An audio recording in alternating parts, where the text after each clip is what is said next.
Oh hey everybody, you're here a little early. You caught me getting ready for today's episode. Just making some more aluminum brass ingots and blank casts. Was that one having a problem? There's always something. Can't be out of this stuff. I think I got plenty of it. Yeah, tons. Issues. It's always having issues, especially when I'm recording. Anyway, yeah, just enjoying myself, doing a little smelting here. And these are going to go for a whole bunch of drawbridges like you saw last time.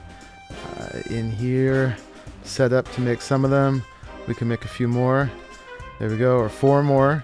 And we're going to need a bunch of them. And I showed the folks who watched the last episode, which you may be among them, what we're going to do with these, and what the whole purpose of the last 2 episodes was leading up to was this episode, where we're going to make a cursed earth mob farm. We got all that cursed earth from the division sigil ritual, which we also now have an active division sigil, and I put a bunch of it in here. I don't think it uses 64. We actually need to count how long this is at some point. But yeah, you just can turn that on and it sends all that cursed earth out, and it should immediately start spawning mobs, which we're going to handle much better than this.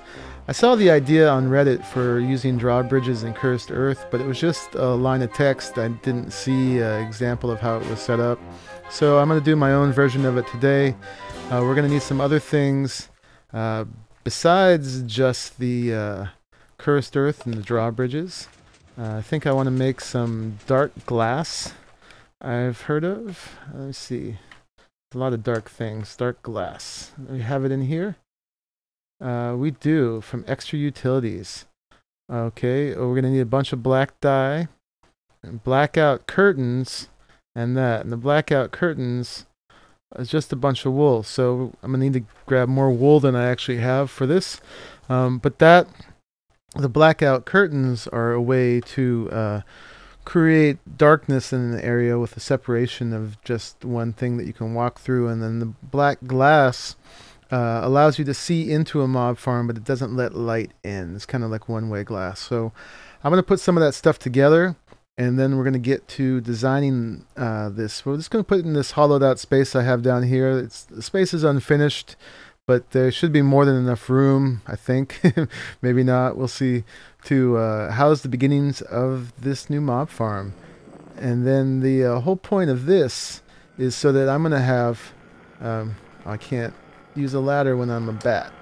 It's got to fly up. The whole point of this is in this room... Well, this is one of the points anyway. And let me be 2 blocks tall again. Is I've been having a hard time having enough experience to... fill all these tanks, but rather than have less tanks, I want to have more experience. So yeah, this has been good. You know, I've got my little drain, open blocks drain for filling up my open blocks tank, and then I've got my open blocks auto enchantment table and auto anvil, and they're all really great. But yeah, we need more XP, and we also going to need mob essence to run the Mine Factory Reloaded auto spawner. You know, these Carpenter's blocks, they don't always open. Carpenter's blocks doors. Anyway, I won't complain about them because they're cool, regardless of whether they don't open sometimes. But yeah, then the mob essence will be running the auto spawner. And so hopefully we'll be able to get both out of the same farm. We'll see. Anyway, I'm going to go make some blackout glass and some... what was the other thing I said? Oh yeah, more drawbridges and all the other things we need. At least I'll try. And then I'll meet you back as I put the thing together. Okay, bye-bye. Now, I was in the middle of my errands, and I came over here, and there's this luggage. I was on my way to where I've been doing my quarrying because there's a lot of sheep there, and I was going to go shear them. And there is this luggage here. Is this indeed the supercharged luggage that I lost? And if so, why is it here? Is it mine? Does it follow me? It is. Wow. It still exists. And it's still full of stuff from that. How the heck did my luggage end up in the nether? I have no idea. Way out here. Okay, but it's good to know. Wow, did it actually follow me through dimensions and then get stuck right here on the way out, or what? I don't know. Can it make it through here? It can. Okay, well, I still have my supercharged luggage. Imagine that. And then what happens if I go? It already went. Wow. Okay, what a surprise. That's very cool. Come on, luggage. Oh, and there's a cat here too. That must have got pushed through the portal. Well, that guarantees a creeper-free area, and that's kind of I like the symbolism of the cat with the creeper hat. Okay, and you need some healing. You know, I found that feeding cats fish right now in this version doesn't seem to heal them. This makes them want to breed, so I don't know if they heal while they have hearts or what, but yeah. Maybe they'll just heal naturally now that the chunk is loaded. Alright guys, well, just wanted to show you the good fortune of finding the luggage. Off to shear some sheep.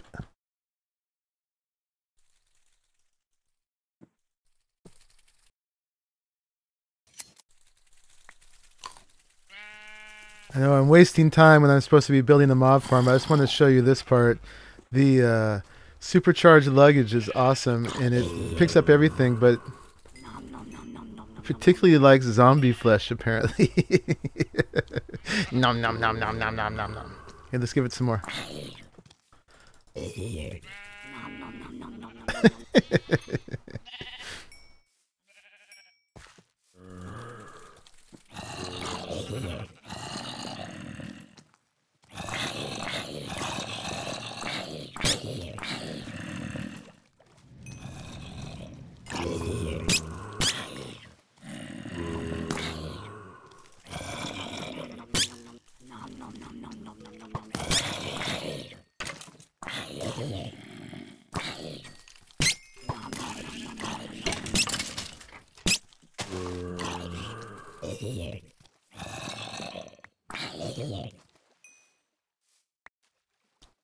Nom nom nom nom nom nom nom.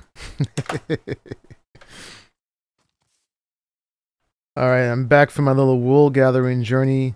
I was emptying out the supercharged luggage, who needs a better name than that, of all the wool we got, and just noticing that we have a mighty wood axe we picked up off one of those zombies, so that'll be cool.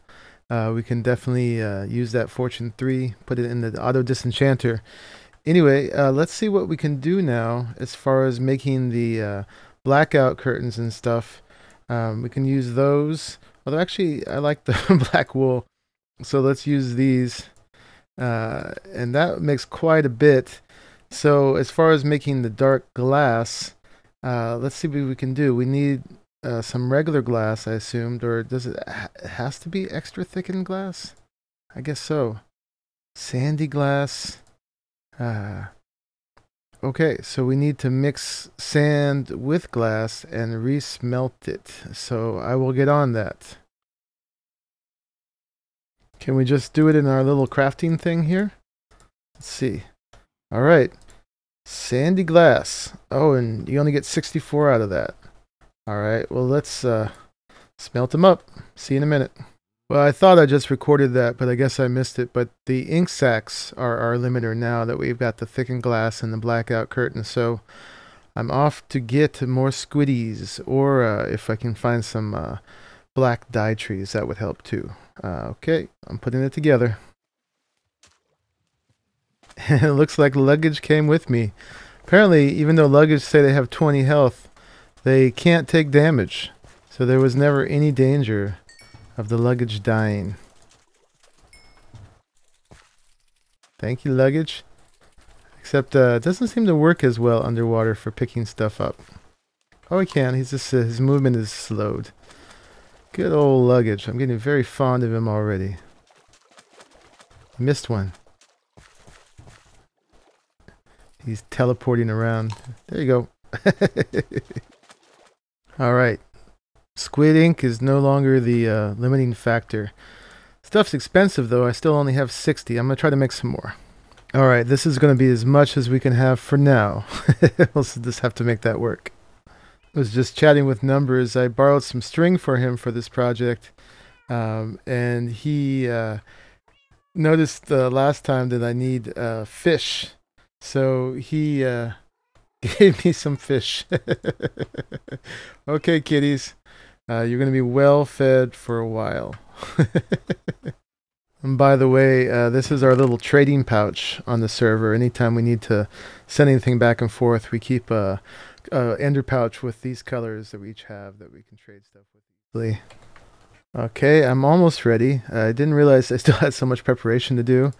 I might need these too. Get another 64 pistons going on. And let's see what happens. Okay, time to get to work here. And by the way, if this episode goes long, which I'm sure it will, I'm going to break it into 2 parts. So if there's a rough cut into part 2, don't get mad. I'm letting you know now. Okay, so let's put this on here. And first thing is I want to see how far this thing extends. So I got my nifty tape measure out, so we can go from here to here. And 15 looks like. So that informs how long the thing needs to be. And you can extend them, but I think this is going to be a good start for now. So 15 wide. Okay, and now I'm going to decide where it goes. I think I want to put it against this back wall. But I actually want the space to be deeper, I think. So I'm going to set up a quarry. And I'm going to get our depth increasing for this.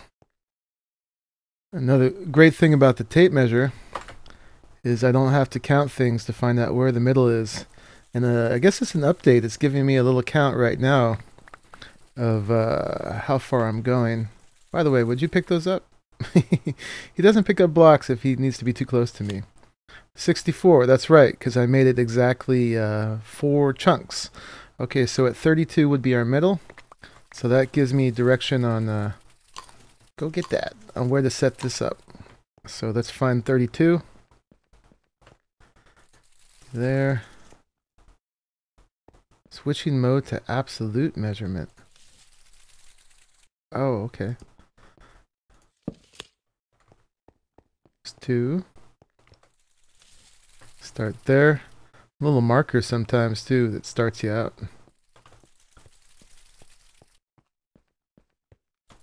So that would be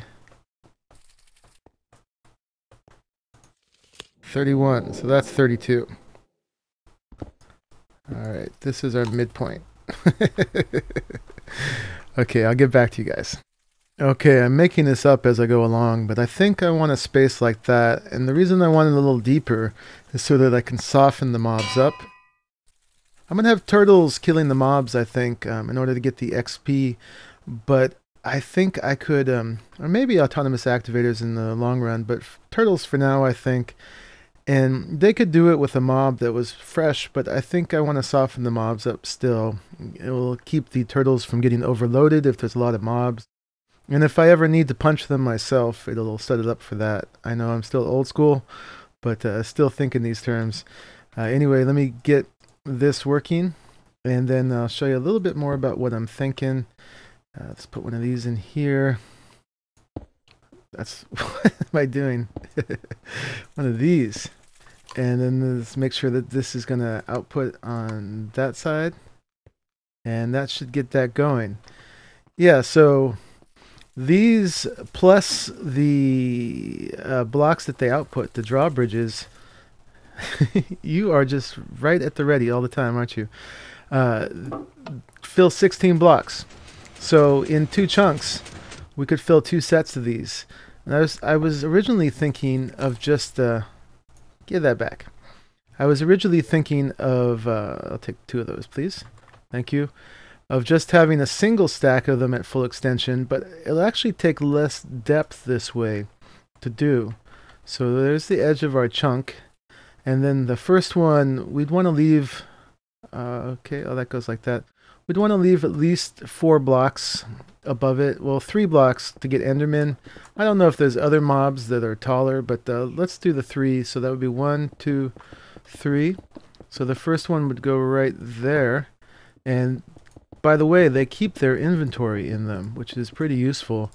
And let's put one of these just here for now. Extend that out. And so that would be one half of it. And then the other half would come from here, right at the same level to here. So if I got that right, that would be there. Give it some blocks. My pouch is restocking those. And there. So that would be the first line. Oh, but actually, I'd be starting it up there. I goofed. But you get the point. 2 of them extending across 2 chunks to create a whole line of mob spawns. So I'm going to let this work a little bit, and then I will get back to you guys. Well, it turns out that one hardened energy cell only goes that far. Okay.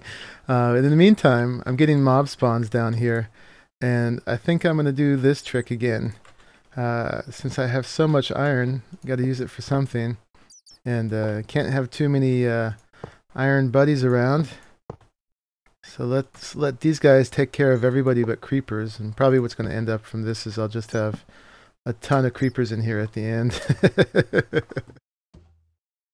And speaking of creepers, check this guy out. How funny is that? It's a big old headed creeper. Of course, he's just a creeper with a creeper hat on, but that's pretty hilarious. But not so hilarious that I don't still have to kill him. And it turns out in this pack that iron golems actually do attack creepers. It's probably because of special mobs, which effectively eliminates all vanilla mobs. So it's probably thinking there's some other kind of monster, just generic monster, but they took a lot of damage. So I set up potions for the first time. I put this all together right here just for them, and I'm in the process of making some health potions so that I can heal them, because they're pretty messed up right now. So let's go down and heal them up and get on with the mob grinder building. And oh, what? It's one of those fishing zombies. That's hilarious. They just pick you up and toss you around. These guys actually can be pretty hard to fight, because it's pretty hard to fight when you're getting tossed around like this. So anyway, yeah, I'm going to take care of this, and let's go do what we actually came for. I'm just looking for drops, because sometimes these guys drop some pretty good stuff. It's off one of these guys that I got that Unbreaking 10 fishing pole. Sharpness 1, Unbreaking 10. Anyway, let's give these guys their splash potions. Let's see how many it takes. That guy's got 40. That guy's got 78. So they still hung in there. They didn't die, but yeah, I was watching them just fearlessly attacking creepers and doing a good job, but yeah, they don't have infinite health, and apparently they don't heal. So anyway, I'm going to take care of them, and we'll get back to the grinder. And this is a complete aside, but in my smeltery, there has been a bucket of molten ender. What do you call it? Resonant Ender, that has been hanging out here for a while and bothering me. And I just figured out how to get it out. Is you can actually put a bucket into the casting table, and it will fill up the bucket. How neat is that? And the bucket gets flat and sideways for a minute. I don't know how it got in there, but there it is. And meanwhile, the quarry has finished. You see this piece missing here was from one of those creeper explosions, but the thing kept working anyway. So yeah, I went all the way down to bedrock, hollowed out probably more space than I actually need to. But we're left with this pool of water right here that must have been a little underground lake at one point. So I could just take blocks and fill in this whole area and just cancel out the source blocks like that. But I'm going to actually try something different since we're doing everything else with mobs. I'm going to actually make some sponges from open blocks. It's as easy as that. And then these are supposed to eliminate water blocks in a 3 3 block radius, I think, or you know, a 7 block wide cube, I guess it would be. Boom. Yeah, that's pretty effective. Let's do another one. Haha. That is so much easier. And again, got rid of some more. And let's see, let's put one more maybe over here on the wall and get rid of those. So that's pretty cool. Now, if you notice, the only downside of these sponges is that they don't cause a black update. And so you get this big square where the water's missing. And the rest of the water effects are still there. But it's pretty easy to fix. You just place some blocks just like that. And that triggers a block update. And you just got to go around and figure out where to place them to do that. Try over here. That didn't do quite what I wanted. I think I need to get closer to the beginning of the flow over here. And there we go. So yeah, I've triggered massive block updating. And it looks like that's going to go all the way down unless there's some more water down there. But that's it. Well, I got that all cleaned up now. I hit a mine shaft here. You can see the one I've been exploring for a while just below my base. And I went ahead and just capped it off with some glass so that won't interfere with the works. But I left it exposed because I think it's kind of cool to see into it and show me where everything is. Anyway, this is ready to go. And I am ready to finally put this cursed earth mob grinder together. However, I've played with it some and I think I know what I'm going to do, but I am more than 20 minutes into this video, and if I start now, this video is definitely going to go over time, so I might as well let this be a short one. Maybe more people will watch it because it's not too long, and if I'm going to do this, I should start with the mechanics of it from the beginning so that people watching part 2 know what's going on. So with no further ado, I am going to sign off now and start the next one. I'll try to release these at the same time so that there'll actually be no real cliffhanger. You just have to start the next one and watch it and see what I do from here. But it should be pretty cool and it should be pretty productive in a lot of ways. So I hope you join me. I'm about to put this thing together in part 2 of this episode 9. This is Monkeypuzzle signing off. I'll see you in a matter of minutes or seconds, hopefully. Bye-bye.